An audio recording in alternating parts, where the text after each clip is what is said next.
Well, this is indeed a paint mill in the end of the day, I've discovered. And it was used for grinding flour. So I've done some research, and so most of the video is going to be showing you some bits and pieces of interest that I've discovered. It's taken a long while. Anyway, I tried I've got plenty of those red ones, you see, haven't I? So I tried those and they were jamming it up and wouldn't work. So I thought, well, I've got some mint. It's just to grind up. Anyway, I've been winding it by hand and nothing's come out.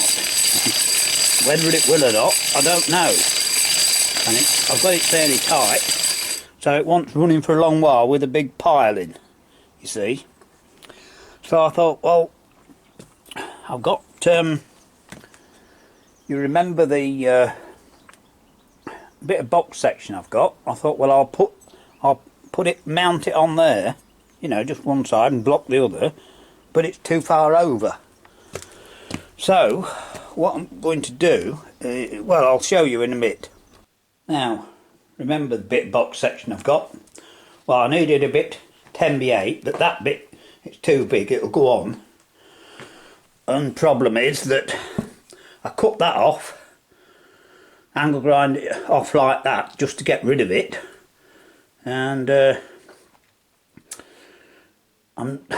thought, I've got this block of wood, so what I can do is just cut a slot in that, because I know roughly where it goes. I'm going to have to remeasure it to make sure I get the right way round, but it doesn't matter which way I do this one because it's big enough, you see.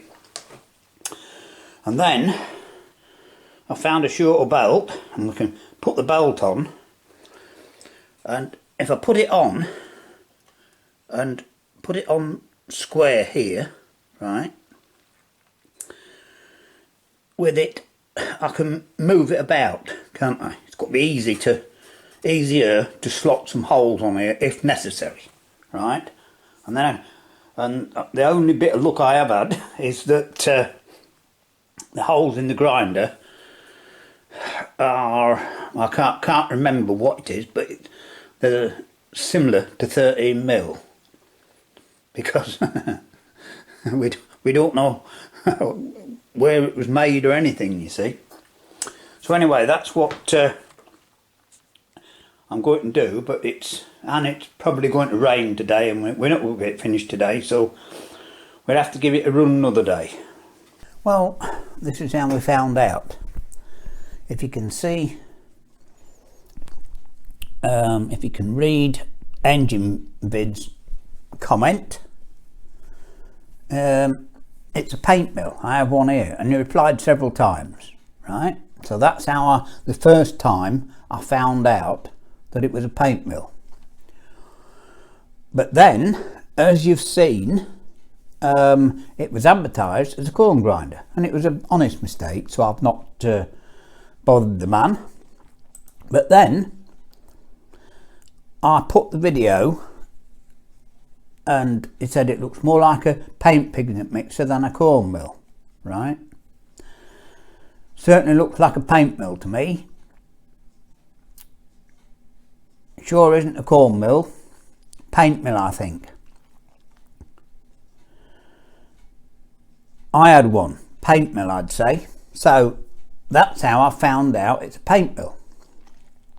So I've been trying to find pictures and research and all sorts for the last day or two, to be honest, and I finally found this, which is the most interesting, and it's how paint is made, right?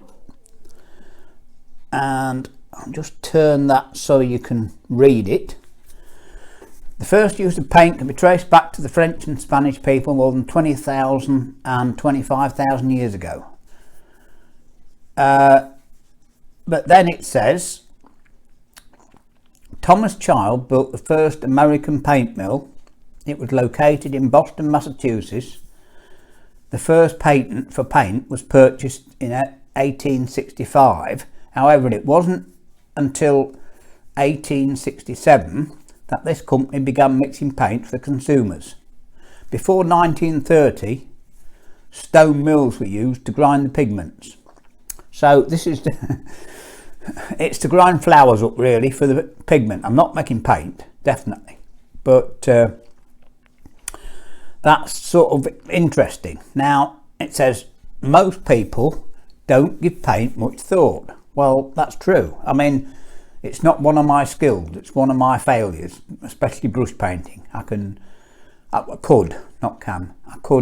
spray paint a bit, and although I used to get runs because I put too much on, I was too impatient, and with a roller. But anyway, I've never liked painting, and I've avoided it as much as I can, as you know.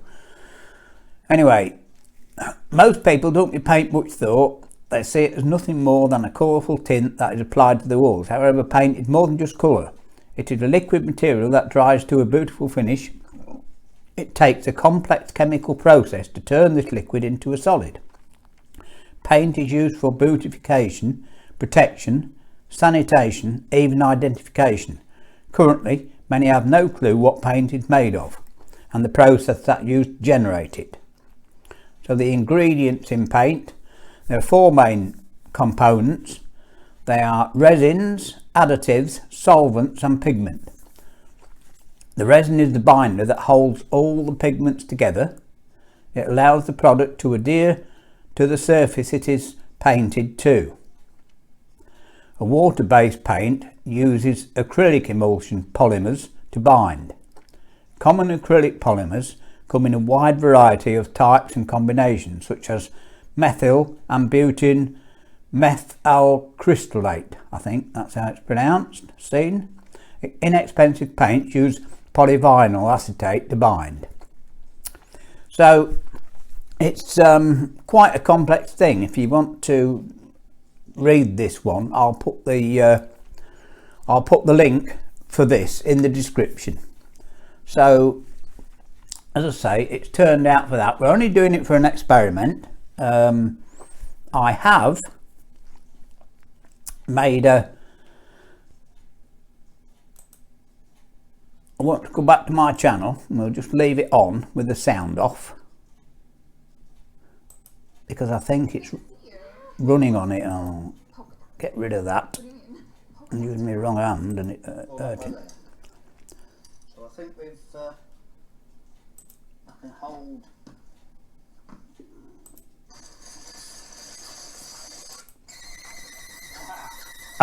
It didn't run for long, did it? There we are.